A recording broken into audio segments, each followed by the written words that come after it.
You choose when you get content in front of your audience rather than posting something hoping the algorithm serves that piece of content to your target audience.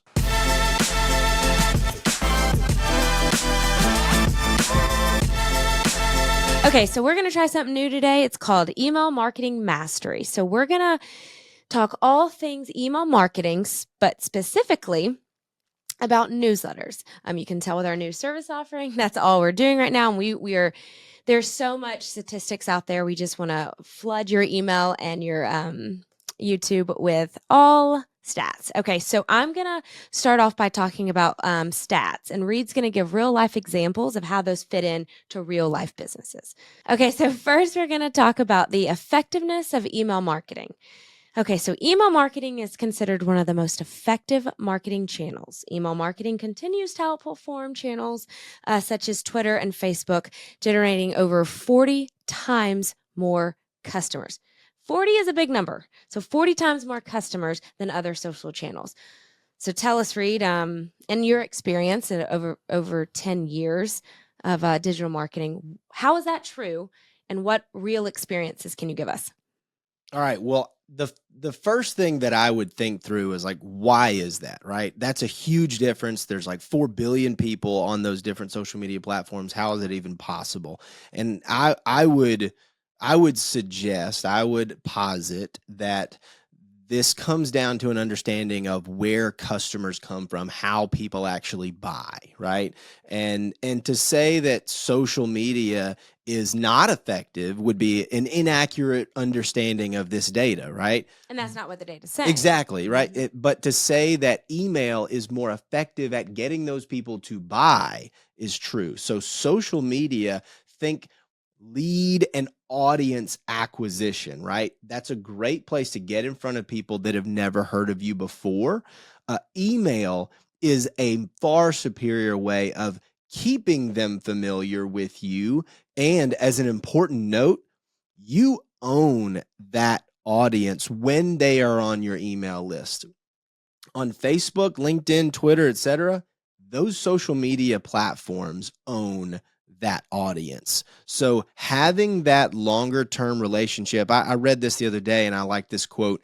Think about email marketing as a social media platform without an algorithm, right? You choose when you get content in front of your audience rather than posting something hoping the algorithm serves that piece of content to your target audience. Absolutely.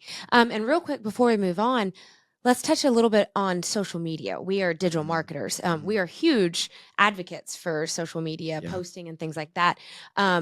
But say that again, it's more for just being introduced. And we've talked to several people who say, oh, before I do business with someone, I check out their social media and their website. So talk about that a little bit and how we're not saying it's bad at all. But this stat is specifically for email marketing. Oh, I mean, the fact is that I would never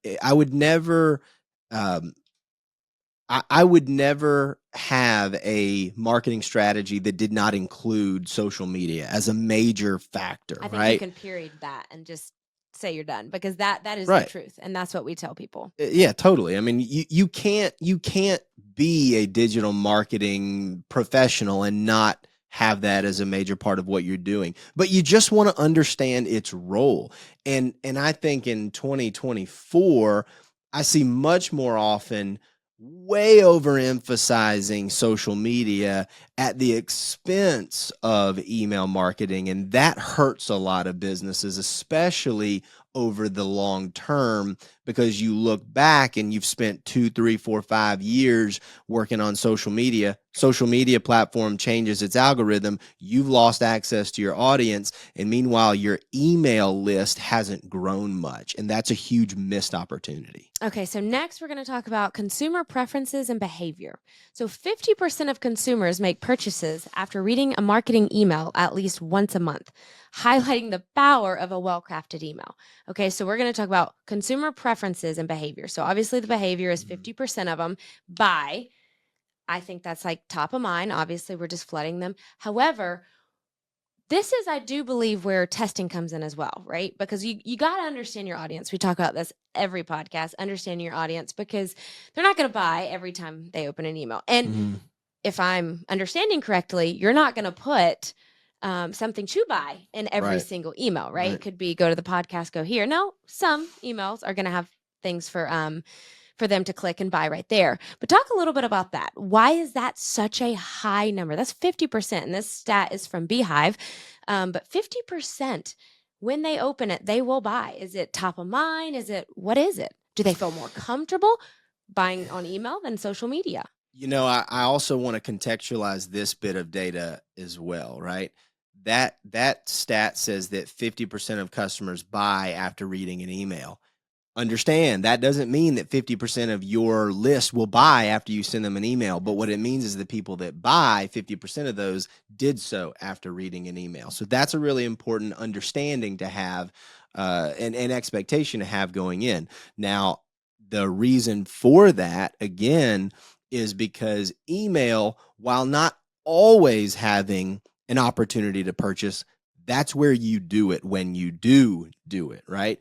Asking people to buy on social media and specifically through organic content on social media, meaning it's not boosted with ads or it's not being supported through ads, that's not a wise place to ask for the sale. In fact, a lot of platforms, social media platforms, will depress your reach when you have a call to action, and especially getting them to leave the platform. Totally, yeah. If you're getting people to leave Facebook don't like that, right? If you're getting people to leave LinkedIn doesn't like that. So they're going to depress your reach.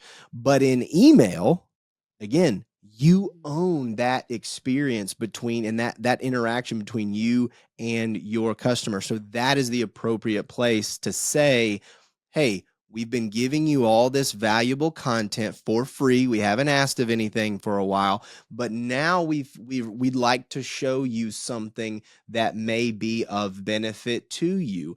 And that's when you can place that call to action. And to your earlier point, you don't need to do that in every email, right? Especially if you're dealing in higher ticket items like software, financial services, legal advice, these types of things we deal with a lot.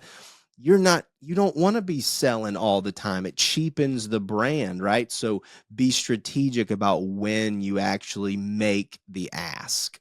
The third one is budgeting trends. So a significant number, 37% of businesses are planning to increase email marketing budgets. Okay, and that's not the biggest number. Okay, so that's a high number, planning to say, you know what, this is working, we're going to keep doing it. But an even bigger number, and I'll just say it's close to $13 billion. It is the global revenue from email marketing is $12.33 billion in 2024. So we're halfway through the year. So that is the projection for the whole year. But that is an insane amount. And we've talked to a lot of people, and people say like, well, email's kind of dead and stuff like that. It's social media, TikTok, these things. As we stated earlier, that's why email is still working. But it does seem so simple. So much money is going towards it, but not every business does it. So, okay, so is this 12.3 billion that is spent on email marketing or that is generated from email marketing? It says spent on. Yeah, okay, so spent on. But with the previous number I mentioned, 37% are spending, are increasing budgets to increase it. So people are catching wind and saying, wait a minute, this is working. So that's why the other number, the billion number, is going up, because more people are coming to it. Well, so the explanation of that is actually really simple. If you've been watching any of our other content, or if you read any of our other content, we've used this stat before. The return on investment on email marketing spend, $38 to $42 for every dollar spent, right? So that is a $3,800 to $4,000-ish ROI on marketing spend when spent on email marketing. So when I see that there's $10+ billion being spent, those companies are looking to return 3 geez, math, 3,000% It's a plus big number. increase. It's a huge Yeah. number. So what that's But telling social me, media won't do that. it It just it just just can't won't. it can't match those kinds of numbers. Now, in a vacuum and in certain instances, sure, I've seen people have crazy returns on ad spend, right? We call it ROAS, return on ad spend.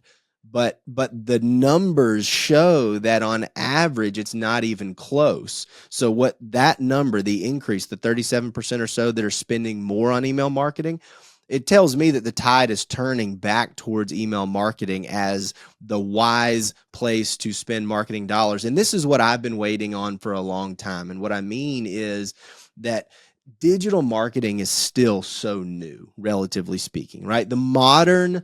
modern advertising is about, not modern, but advertising at all is, let's say it's 100 years old, right?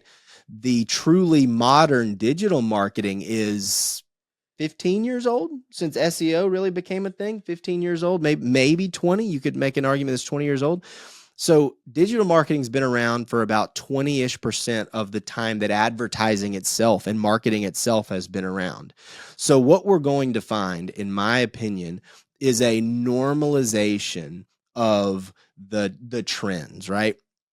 Google and search engine optimization was the biggest thing ever when it happened, and then people realized there's other things to do, right? And so they leveled off their investment in those things. Then Facebook, Twitter, Instagram, LinkedIn were the greatest thing ever, and they over-indexed their marketing investment into those things. And since we've talked about this ad nauseum, that email marketing has withstood the test of time as being the most reliable, I think you're going to see those ratios leveling off, where companies are going to have a really consistent, healthy investment in email marketing alongside social media and those other things. But email, I think, is going to be the one that emerges as the go-to because everybody has an email address, right? Everybody. We talk about how many people are on Facebook and Instagram and LinkedIn and stuff, but it is dwarfed by the numbers of people that have an email address that they check on a daily basis. So that's my projection or prediction for the future there. Awesome. Okay. Well, those are our three stats and real life examples. So to summarize it, everyone needs a newsletter. Yeah, the stats are just they're in. You can't deny it. The numbers are going increasing, and it just is. And it's not new. And I think that's my favorite thing about it. It's not a new thing. It's a very consistent thing over time that has Mhm. just increased. Right. So that's fantastic.